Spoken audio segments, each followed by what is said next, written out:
শহরের এক পুরনো মেডিকেল কলেজের মর্গ। সেখানে কাজ করত রতন নামের এক ডুম।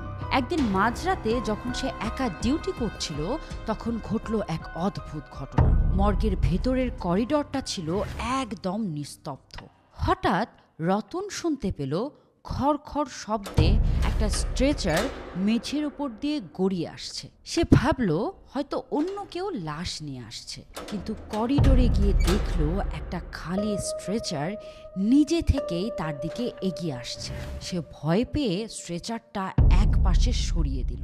ঠিক 10 মিনিট পর সে যখন নিজের ক্যাবিনে বসেছিল, আবার সেই একই শব্দ। এবার স্ট্রেচারটা তার দরজার সামনে এসে থামল। রতন সাহস করে স্ট্রেচারের সাদা চাদরটা সরাতেই দেখল সেখানে কেউ নেই, কিন্তু চাদরের ওপর রক্তের ছাপে লেখা আমি এখনো খুব ঠান্ডা অনুভব করছি। হঠাৎ তার মনে হলো ক্যাবিনটা বরফ শীতল হয়ে গেছে, আর তার পেছনে কেউ একজন জোরে জোরে নিঃশ্বাস ফেলছে। পরদিন সকালে রতনকে ওই স্ট্রেচারের ওপরই অচেতন অবস্থায় পাওয়া যায়। এমন আরও ভৌতিক ভিডিও পেতে আমাকে like, share, comment and subscribe করতে ভুলবেন না।